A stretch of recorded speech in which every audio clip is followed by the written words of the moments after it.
Halo, welcome to Z-Mind, podcast yang bakal ngebahas mengenai problematika Gen Z yang pastinya bakal relate banget nih buat kalian para Gen Z.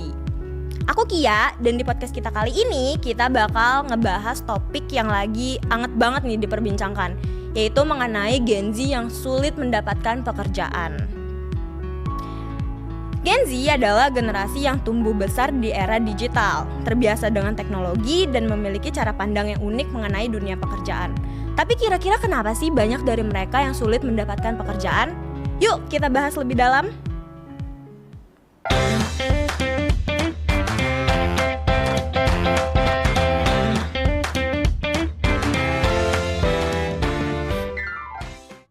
Jadi sebelumnya, aku Kia. Di podcast hari ini kita bakal ngebahas yang tadi udah aku bilang ya. Ini kayaknya topik yang cukup menarik nih. Gen Z itu kan adalah generasi yang lahir dan besar di era digital gitu kan, terbiasa dengan teknologi dan memiliki cara pandang yang unik nih di dunia pekerjaan. Tapi kenapa sih banyak dari Gen Z yang sulit mendapatkan pekerjaan? Yuk kita bahas lebih dalam. Menurut CNBC Indonesia menyebutkan bahwa Gen Z adalah generasi yang lahir dan besar itu di era digital atau teknologi. Tapi Gen Z itu memiliki cara pandang yang sedikit unik di dunia pekerjaan yang membuat mereka itu kayaknya sedikit sulit nih memandang sesuatu di dunia pekerjaan. Sebuah survei menunjukkan bahwa meskipun Gen Z adalah generasi yang tumbuh besar di era digital, mereka itu generasi yang lumayan tech savvy, inovatif, dan tentunya penuh semangat. Tapi yaitu yang tadi udah aku bilang ya, Gen Z adalah generasi yang sulit diperkirakan nih dalam dunia pekerjaan. Nah, tapi meskipun kayak gitu, banyak nih dari Gen Z yang sulit dapat pekerjaan. Kira-kira apa sih alasannya? Yang pertama yaitu adanya kesenjangan antara harapan dan realitas. Banyak nih dari Gen Z yang memiliki ekspektasi yang tinggi terhadap first job mereka, mulai dari gaji yang besar, jabatan yang settle, dunia pekerjaan yang asik mungkin ya mereka inginnya. Dan ternyata cukup banyak dari mereka yang merasa kesulitan untuk mendapatkan pekerjaan. Kira-kira apa sih alasannya? Tapi kenyataannya kan untuk mencapai posisi yang diinginkan tadi nih, seperti yang tadi udah disebutkan kan, untuk mencapai posisi itu tuh banyak banget rintangan-rintangan, dan tentu aja dong Gen Z harus menghadapi proses-proses yang gak gampang gitu untuk mendapatkan hal-hal yang mereka harapkan tadi. Yang kedua itu kurangnya pengalaman kerja dan soft skill. Banyak perusahaan yang mengharapkan mereka itu memiliki para calon pelamar kerja yang sudah lumayan profesional atau berpengalaman di suatu bidang. Gen Z yang baru saja lulus seringkali belum memiliki cukup pengalaman yang diinginkan oleh perusahaan. Yang ketiga, adanya perubahan pola kerja akibat pandemi. Kayak yang kita tahu nih, COVID-19 itu kan mempengaruhi banyak aspek, termasuk cara perusahaan merekrut para calon pegawai mereka dong. Beberapa pekerjaan hilang dan beberapa bidang mengalami pertumbuhan yang pesat dan otomatis kualifikasi yang diinginkan perusahaan juga melonjak nih untuk menerima para calon pekerja mereka. Selanjutnya ada juga faktor teknologi dan ekonomi yang berperan besar. Di satu sisi, Gen Z adalah generasi yang sangat fasih dengan teknologi dan digital. Namun, otomatisasi dan digitalisasi yang meningkat justru menciptakan persaingan ketat di pasar pekerjaan. Banyak pekerjaan tradisional digantikan oleh teknologi. Sementara pekerjaan di bidang digitalisasi itu pasti memiliki keterampilan yang spesifik gitu. Jadi kayak kita nih harus melamar pekerjaan di bidang digitalisasi itu pasti nggak gampang, karena perusahaan pasti memiliki spesifikasi yang tinggi untuk para calon pelamar pekerjanya. Ekonomi global yang tidak stabil itu juga mempengaruhi lapangan pekerjaan. Resesi ekonomi, Dan ketidakpastian global memaksa banyak perusahaan untuk menahan diri untuk merekrut para calon karyawan baru.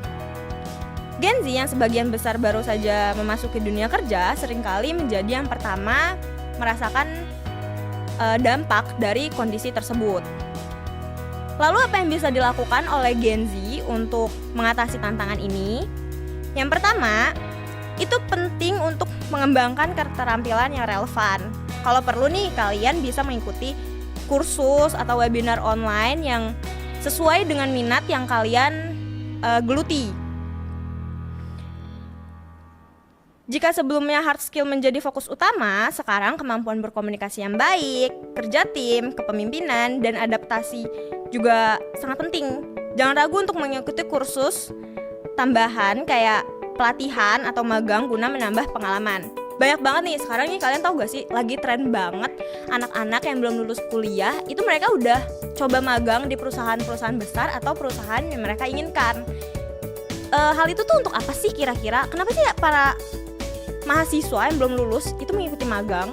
Yang pertama itu tentu untuk menambah pengalaman. Yang kedua itu untuk diisi di portofolio mereka agar lebih baik. Jadi di saat mereka sudah lulus kuliah, mereka bisa melamar di perusahaan yang mereka inginkan karena tentu saja mereka sudah memiliki pengalaman yang mumpuni dong. Kedua, perluas jaringan. Networking atau menjalin relasi di dunia profesional itu sangat penting. Manfaatkan platform profesional. Ikuti seminar atau webinar yang sudah tadi kayak yang aku bilang tadi ya.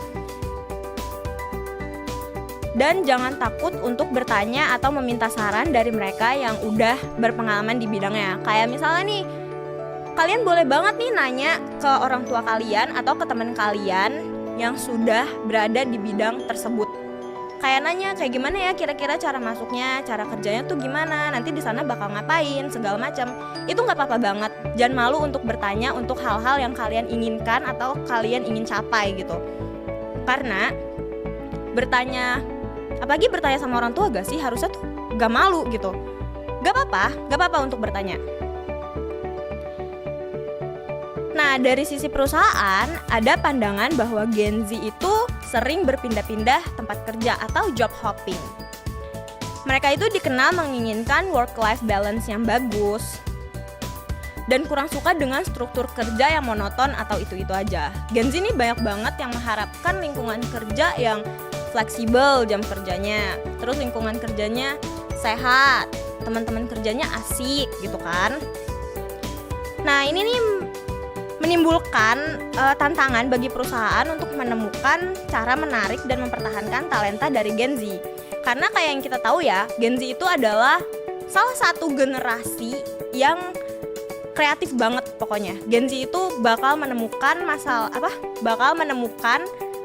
solusi dari masalah-masalah yang dihadapi oleh perusahaan dengan caranya mereka sendiri. Itu kenapa sebenarnya banyak banget perusahaan yang menginginkan Gen Z untuk bekerja di tempat mereka, namun Gen Z-nya ini yang masih mempertimbangkan mau atau enggak ya kerja di situ, plus minusnya apa ya gitu. Nah, itu yang bikin perusahaan itu meningkatkan lagi hal-hal yang diinginkan Gen Z atau memperbaiki diri lah perusahaan tersebut.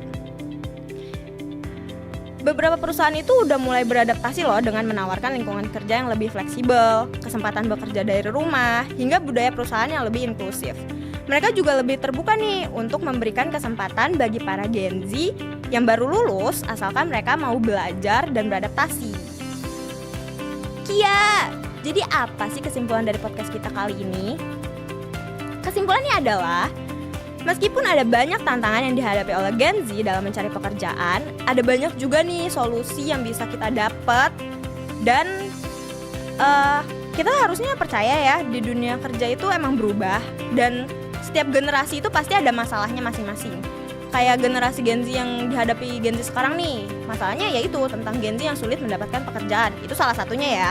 Mungkin banyak masalah lainnya juga, tapi ingat, yang memiliki masalah itu bukan cuma Gen Z, karena setiap generasi pasti itu memiliki masalahnya atau tantangannya masing-masing. Yang terpenting itu adalah bagaimana kita beradaptasi, terus belajar, dan tidak mudah menyerah. Terima kasih telah mendengarkan episode podcast kita kali ini tentang fenomena Gen Z yang sulit mendapatkan pekerjaan. Dan jangan lupa untuk memberi tanggapan kalian di kolom komentar di sosial media kita. Karena di episode selanjutnya kita bakal bahas mengenai bagaimana Gen Z mempengaruhi tren fashion dan gaya hidup. Nah, untuk Gen Z tetap semangat dan berjuang di dunia kerja ya.